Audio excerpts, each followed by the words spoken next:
Hey, Facebook friends and YouTube. I'm going to make a video now about the nagging wife or the quarrelsome wife. This is a recurrent topic in Proverbs, and this is inspired by some events today. And I don't know, I guess maybe I'm having an epiphany that I'm pretty sure that God made a woman's brain possibly a little bit better than a man's brain, and I think that's why Paul says to women, make sure that you respect your husbands, because women, I think it's quite possible that we have a superior brain. But anyways, moving on. Here's some good verses about this. Proverbs 21:9. It is better to live in a corner of the rooftop. Oh, it is better to live in a corner of the housetop, or some say rooftop, than in a house shared with a quarrelsome wife. So this video is to all the wives out there. Do not be a quarrelsome wife. Do not try and make fights with your husband. And I think partly it's because women get bored, especially if we're not working and we're staying home. We just get bored. And I know that my mom actually would always do this with me. Like, I could tell she was just bored, and then she would try and pick a fight with me. And I think that's just like a character trait of women, I guess. I don't know. Is that like when we get bored, we pick fights? I don't know. It's weird, but it's got to be something that Satan inspires us to do for sure. Anyway, so yeah, it's like women need to be careful of not being a quarrelsome wife, and don't pick fights.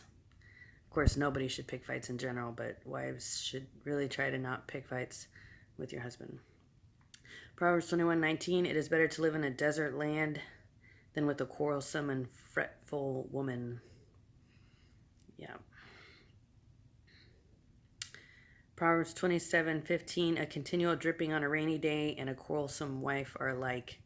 But let me just say something in defense of the quarrelsome wives is that I think, we go through so much with pregnancy and child labor. And I think that kind of like, I don't know if it like messes with our head or something, or it just makes us like more stressed out. And then raising children is like pretty much almost the equivalent of working in a mental health facility, like a psych ward. Like, for real, any of you that have a 3-year-old, you know that your 3-year-old, sometimes you're like, I might as well be working in a psych ward. Like, this is the same. Like, seriously. So I think that the stress of that makes a mom or a woman or a wife more quarrelsome, because we have to deal with all the drama with our kids. Okay, Proverbs 25:24. It is better to live on a corner of a housetop than in a house shared with a quarrelsome wife.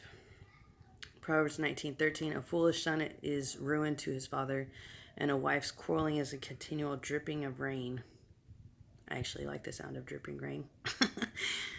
But yeah, 1 Peter 3:1-2. Likewise, wives, be subject to your own husbands, so that even if some do not obey the word, they may be won without a word by the conduct of their wives when they see your respectful and pure conduct. That has to do with, there are a lot of situations like that where the woman's saved and the man's not. If you look in most churches, a lot of churches, it's like predominantly women. So that's a very common thing there. Proverbs 12:4. An excellent wife is the crown of her husband, but she who brings shame is like rottenness in his bones. Oh. I would say one thing for sure that would bring shame is like a messy house. So ladies out there, ladies, I got a message for you. Clean your house. Keep it clean. I think that would be the number one thing I would think that would bring shame to a husband, is if his wife doesn't keep the house clean.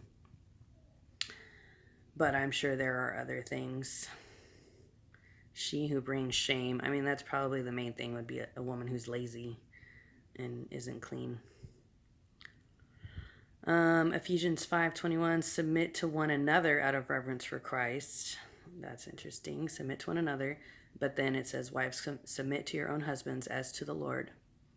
For the husband is the head of the wife, even as Christ is the head of the church, his body. Yeah. Proverbs 31:10. An excellent wife who can find? She is far more precious than jewels. The heart of her husband trusts in her, and he will have no lack of gain. She does him good and not harm all the days of her life. So that should be our goal, ladies, is to do your husband good and not harm all the days of your life. I know that that isn't entirely easy sometimes. I mean, I don't think we ever intentionally mean to harm someone, but obviously if we're insulting someone, that can harm them. And if we're disrespectful, obviously that can harm a man and his ego. So it's important to be respectful. Even if your man loses stuff, you have to still be supportive. Proverbs 11:22, like a gold ring in a pig's snout is a beautiful woman without discretion. And yeah, that's so true. There's so many times out there where you see an attractive woman or man, but their heart is either evil or they're just stupid. And that's what that means, without discretion. A beautiful woman, but she's like really stupid. Like then her beauty doesn't really matter at all because she's stupid. Yeah, so it's very important to have wisdom. The more wisdom you have, the more attractive you will be, for sure. For sure.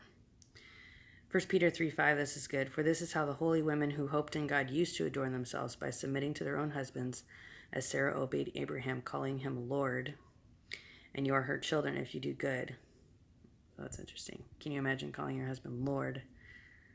I don't know if we should go that far, but Proverbs 14:1, the wisest of women builds her house, but folly with her own hands tears it down. Yeah. So be careful of that. So I'll just pray for all of you out there. Oh, and then this is really good. 1 Corinthians 7:10.